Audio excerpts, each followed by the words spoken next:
आज हम लोग मॉड्यूल फर्स्ट स्टार्ट कर रहे हैं मैकेनिकल इंजीनियरिंग का। तो इस सब्जेक्ट में हम लोग क्या करेंगे, पहले मॉड्यूल फर्स्ट का जो टॉपिक है यहाँ पे लिख दिए, क्योंकि और भी ब्रांच वाले का एक कॉमन पेपर होता है, तो आप अपने ब्रांच से मिलाकर सिलेबस आप इसे पढ़ सकते हैं। ठीक है, mechanical engineering module number first, lecture number first होने जा रहा है। इसमें हम लोग जो टॉपिक पढ़ेंगे यहाँ पे लिख दिए। तो आज सबसे पहला टॉपिक हम लोग स्टार्ट कर रहे हैं, बेसिक कंसेप्ट ऑफ कंटिन्यूम। ये जो कंटिन्यूम है उसको पढ़ने से पहले आपको हम थर्मोडायनेमिक अप्रोच के बारे में बताएंगे, ताकि आप क्लियरली समझ सके कि जो कंसेप्ट ऑफ कंटिन्यूम है वो होता क्या है। ठीक है, तो ये आपका कंसेप्ट ऑफ कंटिन्यूम पढ़ने से पहले आपको दो अप्रोच को जानना जरूरी है। माइक्रोस्कोपिक अप्रोच क्या है और मैक्रोस्कोपिक अप्रोच क्या है। आप ऐसे इसका बात करें तो आप केमिस्ट्री में थोड़ा बहुत पढ़कर आए होंगे थर्मोडायनेमिक्स, लेकिन वहाँ से कुछ कुछ टॉपिक्स जो होते हैं चेंज होते हैं। ठीक है, तो अपने जो बिहार इंजीनियरिंग यूनिवर्सिटी द्वारा जो आपका सिलेबस दिया गया है मैकेनिकल इंजीनियरिंग का, जो पहले AKU था, उसका सिलेबस का अगर हम फॉलो करें तो मॉड्यूल फर्स्ट में सबसे पहले कंटिन्यूम को स्टार्ट करना। तो कंटिन्यूम पढ़ने से पहले थर्मोडायनेमिक अप्रोच, जिसमें दो तरह के, माइक्रोस्कोपिक अप्रोच और मैक्रोस्कोपिक अप्रोच। अभी होता क्या है आपको हम एक एग्जाम्पल से पहले समझाते हैं, क्योंकि अगर आप इस एग्जाम्पल को आप देख लेंगे उसके बाद हमें नहीं लगता कि इस टॉपिक में आपको कभी डाउट हो सकता है। ठीक है, चलिए एग्जाम्पल देते हैं कि है क्या। तो जैसा कि मान लीजिए कि अभी 38 कॉलेज है इंजीनियरिंग का बिहार में। ठीक है, तो उसमें क्या है ना कि मान लीजिए कि हम ऐसा सर्वे करने जाएं, जो 38 कॉलेज है अपने अपने डिस्ट्रिक्ट में, उसमें हम अगर हम सर्वे करने जाए कि कितने स्टूडेंट हैं जो राजीव पाठशाला चैनल से पढ़ते हैं। ठीक है, तो अब दो तरह का हो सकता है, दो तरह से हम स्टडी कर सकते हैं। पहला स्टडी क्या कर सकते हैं कि हर एक कॉलेज में जाए और हर एक स्टूडेंट से हम क्या करें, बातें करें। ठीक है, कि आप राजीव पाठशाला चैनल से पढ़ते हो या नहीं पढ़ते हो। ठीक है, हर एक कॉलेज में जाए। कितना कॉलेज है? 38 कॉलेज है। तो 38 कॉलेज के स्टूडेंट से जाए और हम सबसे बात करें कि आप कहाँ से पढ़ाई करते हो। ठीक है, तो उसमें रिजल्ट निकल के आता है कि 90 मतलब पूरा हम 38 कॉलेज का क्या करते हैं, चर्चा करते, मतलब सॉरी सर्वे करते हैं। उसमें पता चलता है कि 98% ऑलमोस्ट स्टूडेंट जो है यहाँ से पढ़ाई कर रहे हैं। ठीक है, चलिए, तो हमको इसमें टाइम कितना लग जाएगा, हर एक कॉलेज में जाना, हर एक स्टूडेंट से बात करना। ठीक है, तब जाके हम एक रिजल्ट कैलकुलेट करके आपको देंगे कि इतने स्टूडेंट हैं, इतने परसेंट स्टूडेंट हैं जो इस चैनल से क्या कर रहे हैं, पढ़ाई कर रहे हैं। ऐसा होगा।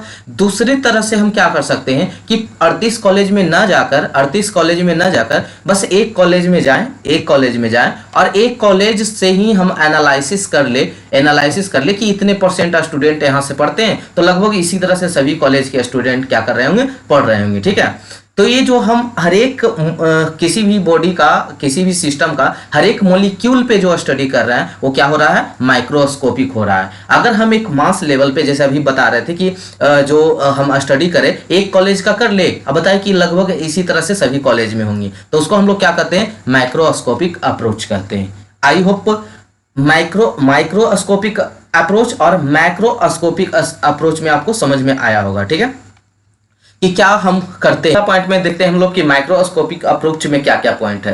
तो जैसा कि अभी बता रहे थे कि हम लोग माइक्रोस्कोपिक में एक मॉलिक्यूल को हम लोग स्टडी करते हैं। ठीक है, तो our attention is focused on the each and every molecule, individually behaviour of molecules is considered. हम लोग प्रत्येक मॉलिक्यूल्स में क्या बिहेवियर्स आ रहे हैं उसको चेक करते हैं। ठीक है, it is also known as the statistical thermodynamics. इसको हम लोग स्टैटिकल थर्मोडायनेमिक्स इसलिए बोलते हैं क्योंकि यहाँ पे जब हम हर एक मॉलिक्यूल्स पे स्टडी करेंगे तो उसको कैलकुलेशन करने के लिए हम लोग का मैथमेटिकल टूल्स की जरूरत पड़ेंगे, जैसे आपका स्टैटिक्स हो गया। ठीक है, तो इसलिए इसको हम नाम क्या देते हैं कि स्टैटिकल थर्मोडायनेमिक्स होगा, क्योंकि हम हर एक मॉलिक्यूल्स का स्टडी करेंगे, उसके बाद उसका एनालिसिस करने के लिए हम लोग मैथ टूल्स का भी यूज करना पड़ेगा। ठीक है, इसलिए इसका हम लोग नाम दे रहे हैं statistical thermodynamics, useful for low density gases और लो प्रेशर गैसेस। अब इसकी बात करें तो हम लोग सिर्फ कहां कर सकते हैं ऐसा, जहां के कम संख्या हो, जैसे आपके अभी हम जैसा कि बता रहे थे 38 कॉलेज है, तो ऐसा कर भी सकते हैं कि हम सभी कॉलेज में जा भी सकते हैं। ठीक है, लेकिन अगर वही बड़े लेवल पे रहता, पूरा इंडिया की स्कूल की बात करें, जैसे प्राइमरी स्कूल है, मिडिल स्कूल है, हम पूरे स्कूल की बात करें तो इंडिया में कितने स्कूल होंगे, बहुत ज्यादा स्कूल होंगे, क्योंकि हर एक विलेज में लगभग ऑलमोस्ट हर एक विलेज में क्या होता है, स्कूल होता है, प्राइमरी स्कूल, मिडिल स्कूल। ठीक है, तो उसमें हम नहीं जा सकते ना, उतना एनालिसिस करने जाए तो पूरा जिंदगी बीत जाएगा। ठीक है, तो इसलिए इसको हम कहाँ अप्लाई करते हैं, जहां कम डेंसिटी हो, जैसे कि मान लीजिए बहुत कम संख्या में हो, ठीक है, तब हम लोग माइक्रोस्कोपिक अप्रोच का इस्तेमाल करते हैं। यूजफुल फॉर लो डेंसिटी, बहुत कम डेंसिटी क्या है कि मतलब मान लीजिए इतना एरिया में कितना मॉलिक्यूल है, ठीक है, तो अगर कम मॉलिक्यूल है, लो डेंसिटी है, तब हम इसका इस्तेमाल करते हैं, और लो प्रेशर गैसेस है तब, ठीक है।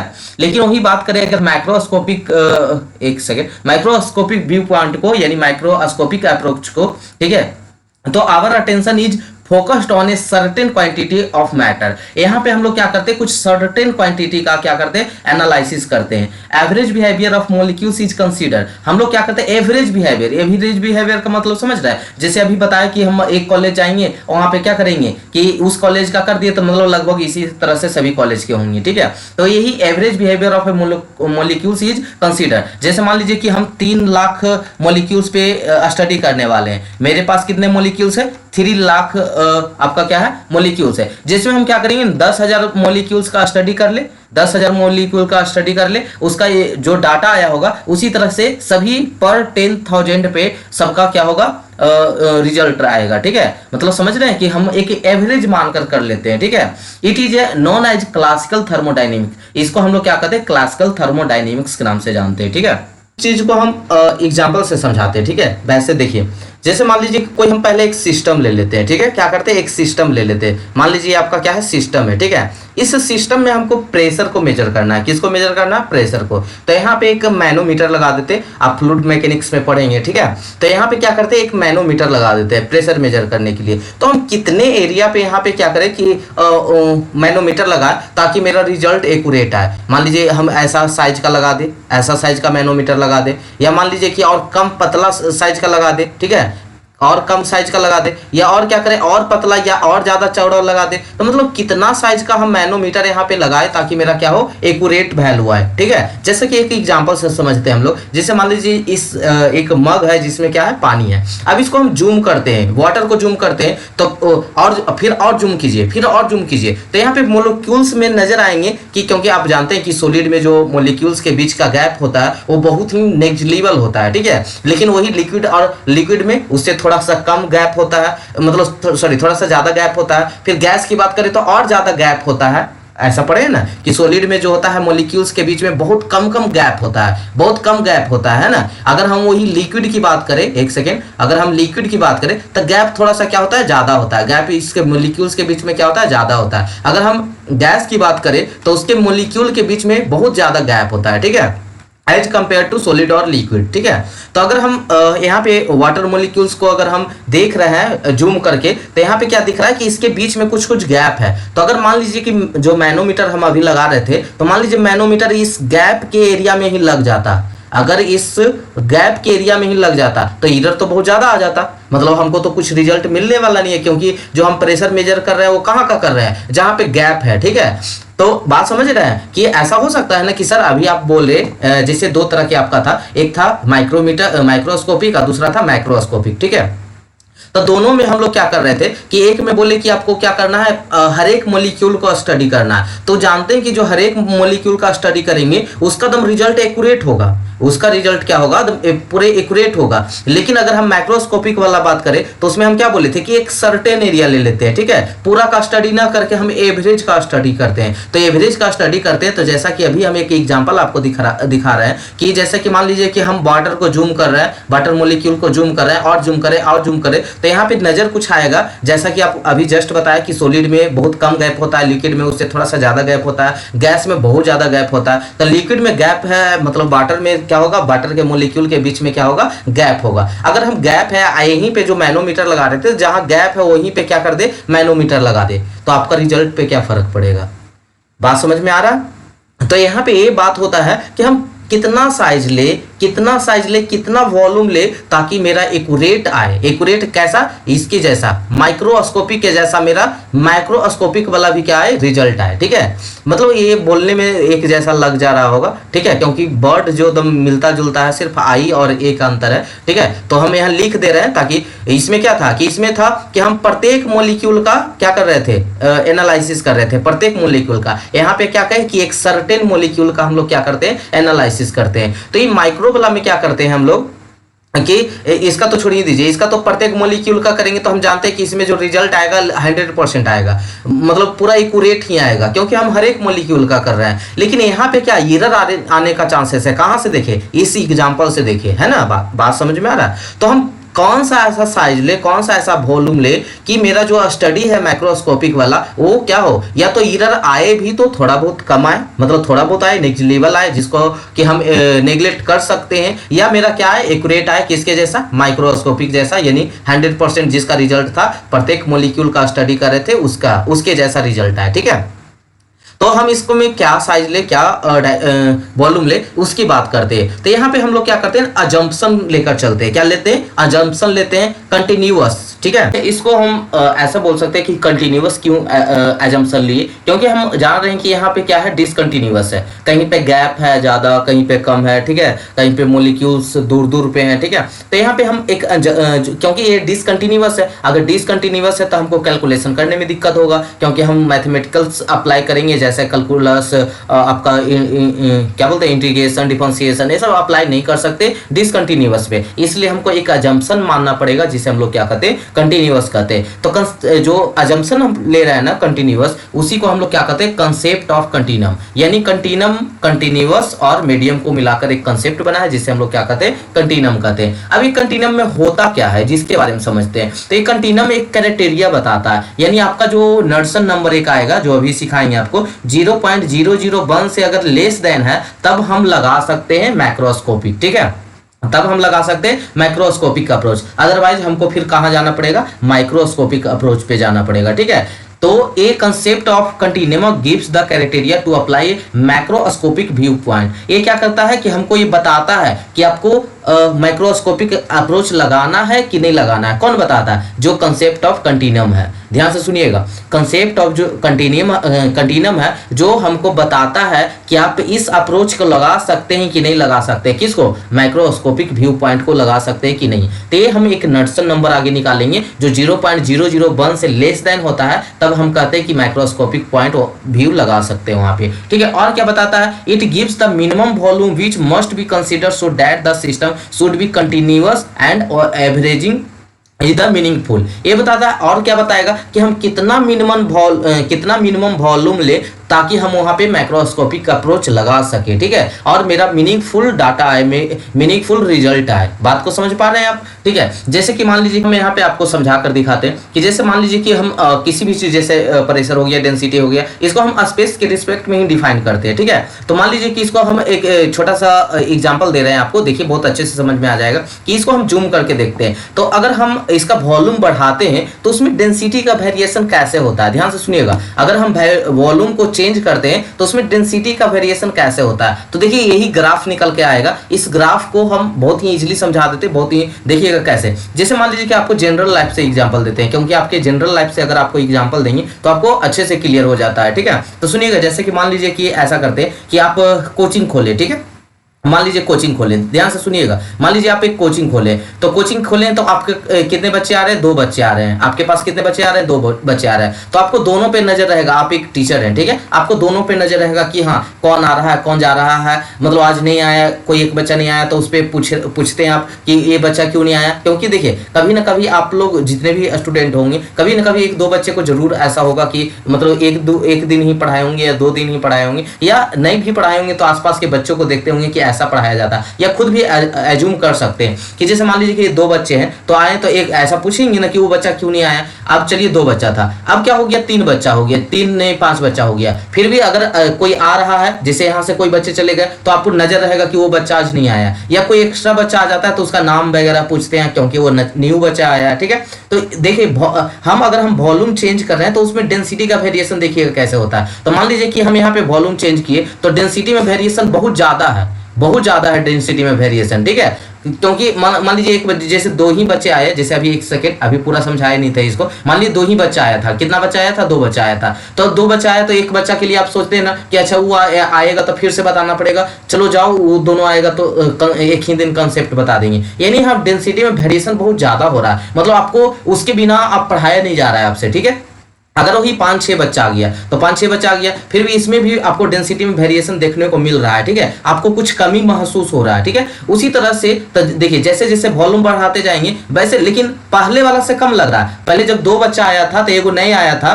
तो आप पढ़ाए ही नहीं थे उस दिन, क्योंकि आप एक बच्चा को क्या पढ़ाएंगे, वो दोनों आएगा तो पढ़ाएंगे। लेकिन जब 5-6 हो गया तो 1-2 बच्चा नहीं आया तो थोड़ा बहुत कम पढ़ाइएगा, लेकिन पढ़ा दीजिएगा, ठीक है, क्योंकि 5-6 बच्चा और आया हुआ है तो उसका क्यों छोड़ना है। वो बोलिएगा एक बच्चा नहीं आया तो जो जितना पढ़ाना चाहिए आपको उतना नहीं पढ़ा के थोड़ा बहुत कम पढ़ाइएगा, ठीक है। फिर और क्या हो गया कि आपके पास 100 बच्चे हो गए हैं, 100 बच्चे हो गए तो फिर 1-2 को नहीं आया, ठीक है, तो आप क्या कहेंगे कि नहीं आया, आप टॉपिक एक आगो टॉपिक फिर छोड़ देंगे कि चलो एक ये टफ वाला टॉपिक था इसको छोड़ देते हैं, वो दिन जो सब बच्चा आ जाएगा तो हम इस टॉपिक को पढ़ा देंगे, ठीक है।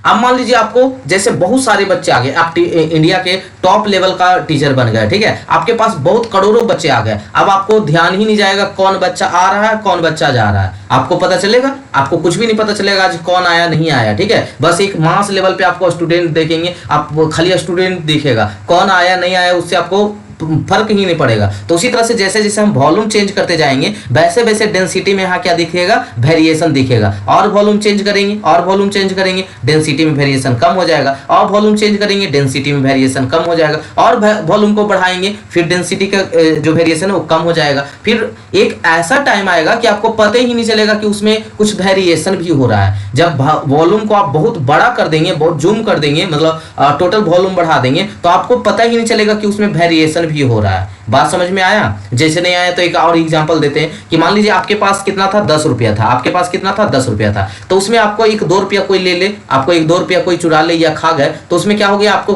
कभी महसूस होगा कि मेरे पास 10 रुपया था कम हो गया। अगर 100 रुपया है उसमें 1 रुपया कम हो जाए तो उतना फर्क नहीं पड़ेगा, क्योंकि अभी मेरे पास 99 रुपया है। अगर आपके पास 1000 में एक 2 रुपया कम हो जाए तो और उससे देखिए इसमें ज्यादा कमी महसूस हो रहा था, मान लीजिए 100%, तो इसमें थोड़ा कम महसूस होगा, मान लीजिए 90%, क्योंकि 1 रुपया 100 रुपया में 1 रुपया गया, कोई दिक्कत नहीं है। अगर 1000 है तो 1000 रुपया में 1 रुपया चला गया, कोई मांग लिया आपसे, तो कितना का फर्क पड़ेगा, बहुत कम का फर्क पड़ेगा। अब मान लीजिए आपके पास 1 करोड़ है, उससे 1 रुपया कोई ले ले तो आपका क्या वहां पे क्या लगेगा आपको कि बहुत ही नेग्लिजिबल, आपके पास इतना पैसा कि आप गिन ही नहीं पा रहे हैं। अब आपसे कोई 1 रुपया ले ले तो आपका वेरिएशन क्या होगा, नेग्लिजिबल होगा, आप पे कोई फर्क ही नहीं पड़ेगा। तो उसी तरह से अगर हम वॉल्यूम थोड़ा सा बढ़ाएं तो यहाँ पे डेंसिटी क्या हो रहा है, बहुत ज्यादा वेरिएशन हो रहा है। फिर थोड़ा और बढ़ाएं तो यहाँ पे कम थोड़ा वेरिएशन मिलेगा, फिर और बढ़ाएं तो और थोड़ा सा कम वेरिएशन मिलेगा, और बढ़ाएं तो और थोड़ा सा कम वेरिएशन मिलेगा, और थोड़ा बढ़ा दे वॉल्यूम तो और कम वेरिएशन डेंसिटी में देखने को मिलेगा, और बढ़ा दे तो और कम दिखेगा। उसी तरह से एक ऐसा टाइम आएगा जब हम टोटल वॉल्यूम को बढ़ा दे तो मेरा वेरिएशन है जो हमको पता ही नहीं चलेगा, एक पॉइंट बन जाएगा। तो यही है मॉलिक्यूलर अनसर्टेनिटी, ठीक है, माइक्रोस्कोपिक अनसर्टेनिटी। ठीक, यहाँ से रिजल्ट क्या निकला उसके बारे में बात कर ले। तो ये बताया जो कंसेप्ट ऑफ कंटिन्यूम था वो क्या बताया कि अगर इतने वॉल्यूम को अगर हम कंसीडर करें, जिस वॉल्यूम पे अगर वेरिएशन हमको क्या देखने को मिल रहा है, 0 मिल रहा है, तो उस वॉल्यूम पे जहाँ पे डेंसिटी हमको डेंसिटी का वेरिएशन हमको 0 देखने को मिल रहा है, तो उसी वॉल्यूम को अगर हम कंसीडर करेंगे तो मेरा मीनिंगफुल रिजल्ट आएगा। यानी किसके जैसा, माइक्रोस्कोपिक के रिजल्ट के जैसा आएगा, जिसमें हम लोग एवरी मॉलिक्यूल पे अगर हम स्टडी कर रहे थे तो जो रिजल्ट आ रहा था वही सेम रिजल्ट किस पे आएगा, अगर हम इतने वॉल्यूम को क्या करते हैं, कंसीडर करते हैं। कितने वॉल्यूम को, जिस वॉल्यूम पे डेंसिटी वेरिएशन 0 देखने को मिले। अब वो है कि क्या, तो देखिए यहाँ पे लिख दिए कि अगर 10 के पावर 6 मॉलिक्यूल्स है, कितना में, 10 के पावर -9 mm³ में, मतलब इतने वॉल्यूम में 10 के पावर -9 mm³ वॉल्यूम में अगर 10 के पावर 6 मॉलिक्यूल्स है तो जो आपका स्टडी होगा वो स्टेबल मेजरमेंट होगा। ठीक है, यानी जो आपका रिजल्ट आने वाला है वो स्टेबल मेजरमेंट होने वाला है, यानी किसके जैसा, माइक्रोस्कोपिक के जैसा, जिसमें हम लोग एवरी मॉलिक्यूल के स्टडी कर रहे थे। तो जो रिजल्ट आ रहा था, अगर हम 10 के पावर -9 mm³ का वॉल्यूम ले और उसमें कितना मॉलिक्यूल्स हो, 10 के पावर 6 मॉलिक्यूल्स हो, तब मेरा जो रिजल्ट है वो किसके जैसा आएगा, माइक्रोस्कोपी वाला रिजल्ट के जैसा आएगा। ठीक है,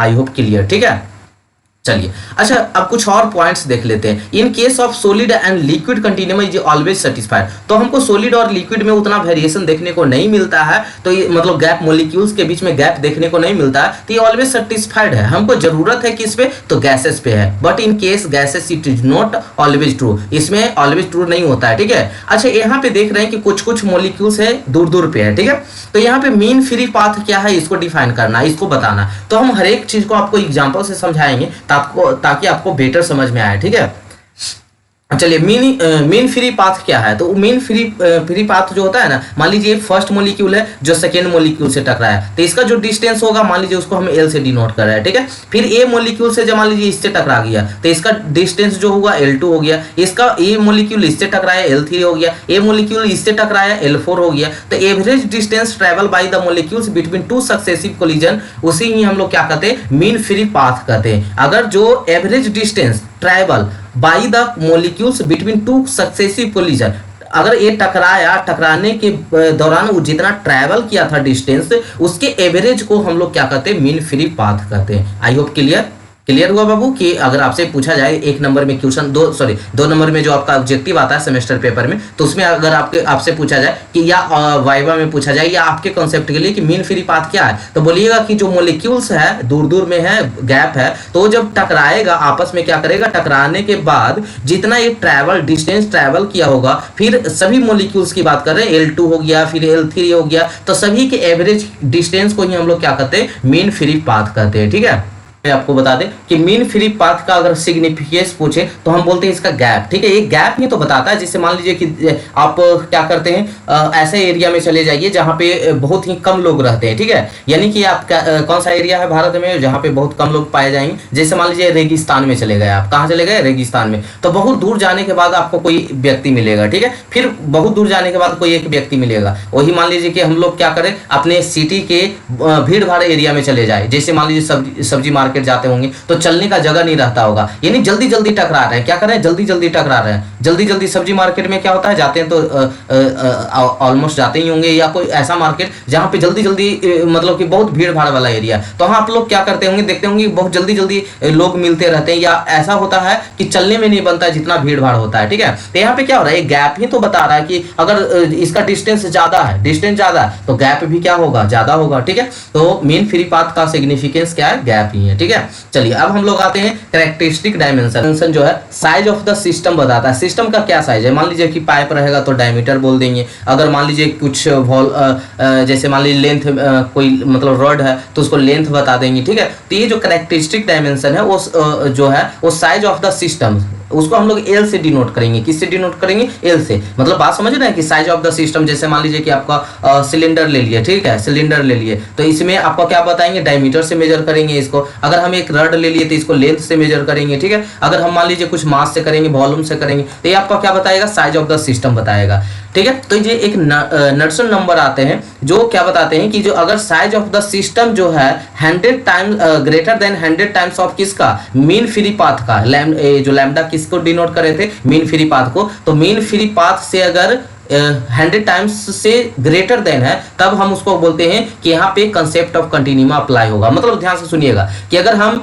लैम्डा बटा एल को लैम्डा बटा एल करें तो ये क्या हो जाएगा, 1/100 हो जाएगा, यानी 1/100 का मतलब 0.01। अगर इसी को हम लोग बोलते हैं नड्सन, ठीक है। तो नड्सन नंबर जो है 0.01 से अगर लेस देन हो जाए तो वहां पे हम कहते हैं कि कंसेप्ट ऑफ कंटिन्यूमा अप्लीकेबल है, मतलब वहां पे हम लोग माइक्रोस्कोपिक अप्रोच लगा सकते हैं, ठीक है। माइक्रोस्कोपिक अप्रोच को हम लोग क्या कर सकते हैं, अप्लाई कर सकते हैं। अगर नहीं हुआ तो, अगर 0.01 से लेस देन नहीं हुआ तो फिर हम कहाँ चले जाएंगे, माइक्रोस्कोपिक पे चले जाएंगे। कहाँ पे चले जाएंगे, माइक्रोस्कोपिक पे चले जाएंगे। अगर नड्सन नंबर जो 0.01 से अगर लेस देन है तब हम क्या लगाते हैं, माइक्रोस्कोपिक अप्रोच लगाते हैं। आई होप समझ में आया होगा।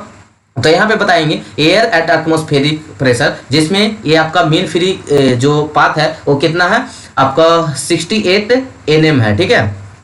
अब सुनिएगा यहाँ पे, जैसे कि मान लीजिए कि एल लैम्डा बटा एल का वैल्यू, ये एल का वैल्यू दिया हुआ है, एल का वैल्यू का मतलब साइज ऑफ द, जैसे यहाँ पे लेंथ दिया हुआ है तो साइज ऑफ द सिस्टम कितना है, 100 mm का है, 10 mm का है, 1 mm का है, 10 माइक्रोन का है, ठीक है, 10 माइक्रोमीटर जिसको बोलते हैं, 1 माइक्रोन का है, ठीक है, यानी 1 माइक्रोमीटर का है। और ये जो एल बटा एल का रेशियो जो दिया हुआ कितना है, 6.8 × 10⁻⁷ है, 6.8 × 10⁻�6 है।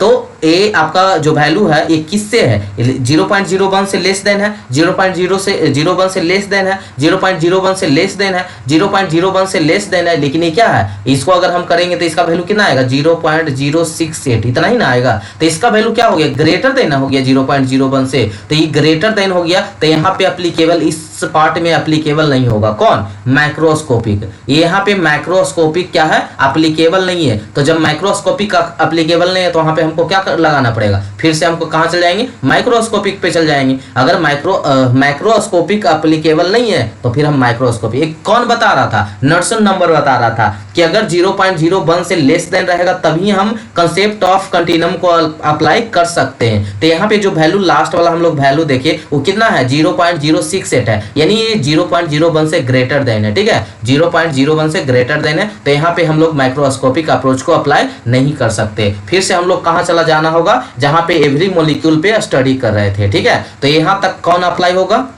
यहाँ तक अप्लाई होगा मैक्रोस्कोपिक। ठीक है, यहाँ पे अप्लाई होगा माइक्रोस्कोपिक, यहाँ पे कौन अप्लाई होगा? तो माइक्रोस्कोपिक। ठीक है, आई होप क्लियर। चलिए ऑब्जर्व यहाँ से जो ऑब्जर्वेशन आया वो ऑब्जर्वेशन क्या क्या हम निकाले यहाँ से, मतलब हम क्या क्या यहाँ पे इस टेबल में सीखने को मिला। तो पहला ऑब्जर्वेशन यहाँ पे आया कि द कंसेप्ट ऑफ जो कंटिन्यूम इन माइक्रो डिवाइस में और मे नॉट बी वैलिड। मतलब ये जो आपका क्या था, सॉरी माइक्रोन था, इसमें इसको हम लोग क्या बोलते हैं? 100 सॉरी एक सेकेंड कहाँ गया? हाँ 100 mm हो गया, 10 mm हो गया, 1 mm हो गया। ये कितना? 10 माइक्रोन है, यानी 10 माइक्रोन था। ठीक है, तब अप्लीकेबल था, लेकिन जैसे ही 1 माइक्रोन हुआ तो यहाँ पे क्या हो रहा था? अप्लाई नहीं हो रहा था। यानी the concept of continuum in micro device may और मे नॉट बी वैलिड। मतलब माइक्रोन में हो भी सकता है, नहीं भी हो सकता है, लेकिन वही हम मिलीमीटर की बात करें, mm की बात करें तो यहाँ पे क्या होगा? वैलिड होगा ही होगा। ठीक है, वैलिड होगा ही होगा, क्योंकि हम माइक्रोन में जाकर देख रहे हैं कि 10 माइक्रोन के बाद 1 माइक्रोन होता है, 1 माइक्रोन के बाद क्या होता है? नैनो होता है। तो माइक्रोन में हो भी सकता है, नहीं भी हो सकता है। अगर 10 माइक्रोन है तो वैलिड होगा, अगर 1 माइक्रोन है तो वैलिड नहीं होगा। मतलब यहाँ पे हम कंसेप्ट यही ऑब्जर्वेशन यही निकाल सकते हैं कि the concept of continuum in micro device में और may not be valid. Micron में हो भी सकता है, नहीं भी हो सकता है, लेकिन जब माइक्रोन में 1 माइक्रोन में ही नहीं हुआ वैलिड तो इसके बाद कभी वैलिड होगा? कभी नहीं होगा। नैनो में होगा ही नहीं। अरे यहीं पे आके रुक जा रहा है तो इसके बाद होगा? नहीं होगा। तो दूसरा ऑब्जर्वेशन हम लोग क्या बोल सकते हैं कि the concept of the continuum does not valid in the nano device. ये नैनो डिवाइस में कभी भी वैलिड नहीं हो सकता, क्योंकि ये माइक्रोन में ही बताया जा रहा है कि हो भी सकता है, नहीं भी हो सकता है। तो अगर माइक्रोन में ही नहीं और हाँ हो रहा है तो नैनो में तो एकदम नहीं होगा। ठीक है, अच्छा उसकी बात करें, continuum does not valid in rarefied gas. ठीक है, रेयरफाइड गैस क्या होता है? एक्सट्रीमली लो प्रेशर गैस वाली को हम लोग रेयरफाइड गैस बोलते हैं। तो इसमें हम लोग कंसेप्ट ऑफ कंटिन्यूम का अप्लाई नहीं कर सकते। तो इसी से एक क्वेश्चन यहाँ पे दिया हुआ है, in highly rarefied gas the concept of this loses validity. इसमें जो रेयरफाइड गैस है वो कौन सा कंसेप्ट में वैलिडिटी नहीं है? थर्मोडायनेमिक इक्विलिब्रियम में, कंटिन्यूम में, स्टेबिलिटी में, माइक्रोस्कोपिक व्यू पॉइंट में। तो यहाँ पे किसके लिए वैलिडिटी नहीं है? तो कंटिन्यूम के लिए। ठीक है, आंसर नंबर बी। कोई दिक्कत? चलिए अब आते हैं आज का हमारा जो टॉपिक है वो क्या होता है? लास्ट होता है। आज का लेक्चर लास्ट होता है, कल से हम लोग नेक्स्ट लेक्चर पे चलेंगे। ठीक है, तो आई होप सेशन समझ में आया होगा। ठीक है, यहाँ तक बने रहने के लिए थैंक यू सो मच। फिर हम लोग नेक्स्ट एपिसोड में देखते हैं। ठीक है, थैंक यू।